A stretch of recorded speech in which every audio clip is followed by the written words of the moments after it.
நீண்ட இடைவெளிக்கு பிறகு உங்களின் ஒரு பதில்கள் மூலமா உங்களை சந்திக்கிறதுல மகிழ்ச்சி.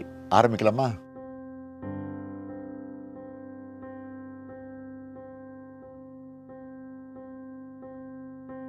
தலைவர், முதல்வர், இப்போ அப்பான்னு சொல்றாங்களே. கட்சிக்காரங்க இயக்கத்துக்கு தலைவரானதுனால தலைவர்னு கூப்பிடுறாங்க. முதலமைச்சர் பொறுப்பில் இருக்கிறதுனால முதல்வர்னு அழைக்கிறாங்க. இப்போ இருக்கிற இளைய தலைமுறை என்னை அப்பான்னு அழைக்கிறத கேட்குறப்பவே ரொம்ப ஆனந்தமாக இருக்குது. காலப்போக்கில் மற்ற பொறுப்புல எல்லாம் வேற யாராவது வருவாங்க. ஆனால் இந்த அப்பா என்ற உறவு மாறாது. அந்த சொல் என்னுடைய பொறுப்புகளை இன்னும் கூட்டியிருக்குன்னு சொல்லுவேன். நான் இன்னும் தமிழ்நாட்டுக்கு செய்ய வேண்டிய கடமைகள் நிறைய இருக்குன்னு எனக்கு உணர்த்துது. பட்ஜெட் கூட்டத்தொடர் முடிஞ்சிருக்கு. தமிழ்நாட்டுக்கு இந்த பட்ஜெட்டால என்ன நன்மை கிடைச்சிருக்கு? தமிழ்நாட்டுக்கு இந்த பட்ஜெட்டால என்ன நன்மை கிடைச்சிருக்கு? தமிழ்நாட்டை முழுசா புறக்கணிக்கிறாங்க. கடந்த சில ஆண்டுகளாகவே தமிழ்நாட்டுக்கு எந்த நிதியும் இல்லை, பெயர் கூட சொல்றதில்லை. மாநிலங்களை கம்பேர் பண்ணி ஒன்றிய அரசு வெளியிடுகிற எல்லா புள்ளி விவரங்களையும் தமிழ்நாடு சிறப்பாக செயல்படுறதா ரிப்போர்ட் கொடுக்குறாங்க. ஆனால் பணம் மட்டும் தரமாட்டேன்னு முரண்டு பிடிக்கிறாங்க.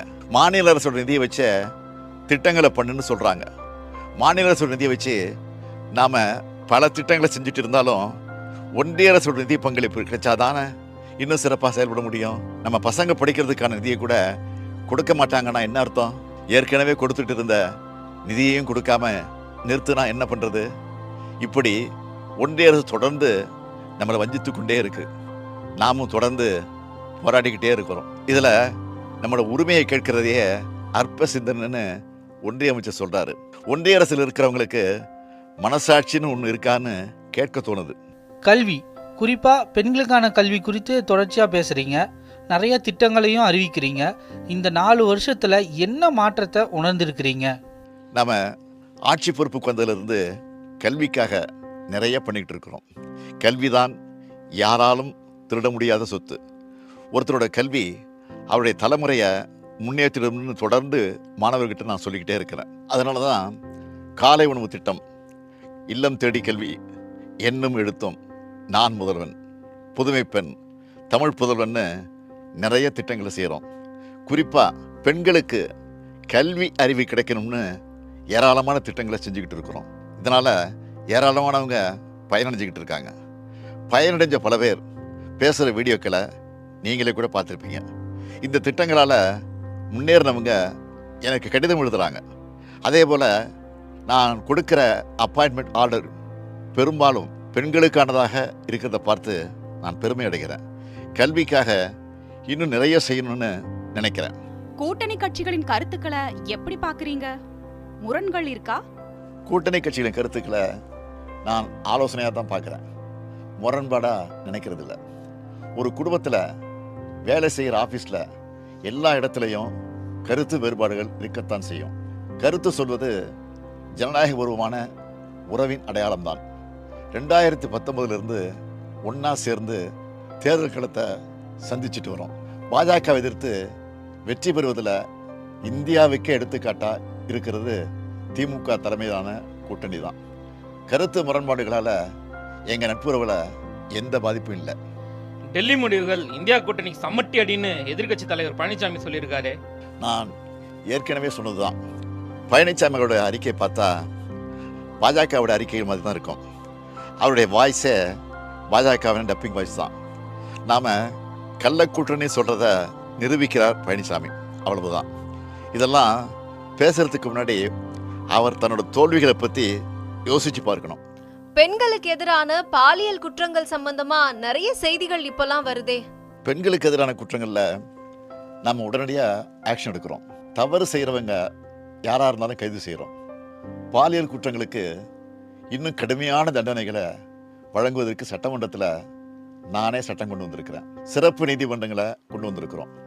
சீக்கிரம் தண்டனை வாங்கி கொடுக்குறோம். பாலியல் குற்றங்கள் செய்கிறவங்க அவங்க வீட்டில் இப்படி ஒரு குற்றம் நடந்தால் எப்படி எதிர்கொள்வாங்கன்னு நினச்சி பார்க்கணும். சோஷியல் மீடியாலாம் பார்ப்பீங்களா? ஓய்வு நேரங்களில் பார்க்கறது உண்டு. செய்திகளை விட மக்களோட கமெண்ட்ஸ் என்னன்னு பார்ப்பேன். தீயதை விளக்கிட்டு நல்லதை எடுத்துப்பேன். யாராவது கோரிக்கை வச்சுருந்தா, அது நியாயமான கோரிக்கையாக இருந்தால் அதை தீர்த்து வைக்க சொல்லி சம்பந்தப்பட்ட அமைச்சர்களுக்கு அதிகாரிகளுக்கும் அனுப்பி வைப்பேன். பொதுவாக சோஷியல் மீடியாக்களில் நிறைய உணவு சம்மந்தப்பட்ட வீடியோக்கள் வருது. நிறைய பேர் ஹோட்டலுக்கு போய் ஃபுட் ரிவ்யூ போடுறாங்க. இளம் தலைமுறையினர் ஃபுட்டுக்கு இம்பார்ட்டன்ஸ் கொடுக்கறது மாதிரிய ஃபிட்னஸுக்கும் இம்பார்ட்டன்ஸ் கொடுக்கணும். வெளி மாவட்ட பயணங்களுக்கு போறப்போ கிடைக்கிற அனுபவங்களை பத்தி சொல்ல முடியுமா? அரசு நிகழ்ச்சிகளையும் கழக நிகழ்ச்சிகள் மட்டும் கலந்துக்கிட்டோமான்னு இந்த பயணங்கள் இல்லை. எந்த மாவட்டத்துக்கு போனாலும் அந்த பகுதியில் இருக்கக்கூடிய பொதுமக்கள், வணிகர்கள், மாணவர்கள் எல்லாரையும் சந்தித்து பேசுகிறேன். என்னை சந்திக்கிறப்போ மக்களோட முகத்தில் மகிழ்ச்சியும் நம்பிக்கையும் பார்க்குறேன். ஒவ்வொருத்தரும் என்கிட்ட உரிமையோடு பேசுகிறாங்க. மக்களுக்கான கவர்மெண்ட்டாக உங்கள் கவர்மெண்ட் இருக்குன்னு சொல்கிறாங்க. நம்மளோட குறைகள் தீர்க்கப்படணும் நம்பிக்கையோட மனுக்களை கொடுக்குறாங்க. கூடுமான வரைக்கும் எல்லா மனுக்களுக்கும் தீர்வு காண்றோம். அந்த பிரச்சனையை தீர்க்க முடியலைன்னா ஏன் அதை செய்ய முடியலன்னு அவங்களுக்கு தெரியப்படுத்துகிறோம். அதே மாதிரி அவங்க முன்வைக்கிற கோரிக்கைகளையும் தேவைகளையும் செஞ்சு கொடுக்குறோம். மொத்தத்தில் இந்த வெளி மாவட்ட பயணங்கள் எனக்கு மன நிறைவாக இருக்குது. இன்னும் சொல்லணும்னா புது எனர்ஜியை தருது. மணிப்பூர்ல குடியரசுத் தலைவர் ஆட்சியை அறிவிச்சிருக்காங்களே, மிகவும் காலதாமதமான முடிவு இது. அந்த மாநில முதலமைச்சர் பிரேம் சிங் அவராக ரிசைன் பண்ணலை, வேறு வழி இல்லாமல் பதவி விலகி இருக்கிறார். 2 ஆண்டு காலமாக மணிப்பூர் பத்தி எரிஞ்சுது. 220 பேருக்கு மேலே மக்கள் பலியாகியிருக்காங்க. மாநிலத்தின் முதலமைச்சர் மேலே நடவடிக்கை எடுக்காம ஒன்றிய பாஜக அரசு பத்திரமா பாதுகாத்து வச்சுருந்தாங்க. நடந்த வன்முறையோட பின்னணியில் மாநில முதலமைச்சரே சம்மந்தப்பட்டிருக்காருன்னு இப்போ அவர் பேசின ஆடியோ வெளியாகி இருக்கு. அதை பற்றி விசாரிக்கணும்னு உச்சநீதிமன்றம் உத்தரவிட்டிருக்கு. கூட்டணி கட்சியும் பாஜக எம்எல்ஏக்களுமே அவருக்கு எதிராக திரும்பிட்டாங்க. இந்த நிலையில தான் வேறு வழி இல்லாமல் அவரை ராஜினாமா செய்ய வச்சு குடியரசுத் தலைவர் ஆட்சியை அமல்படுத்தியிருக்காங்க. பாஜக ஆளுகிற மணிப்பூராக இருந்தாலும் உத்தரப்பிரதேசமாக இருந்தாலும் இந்த அளவில் தான் சட்டம் ஒழுங்கு நிலைமை இருக்குது.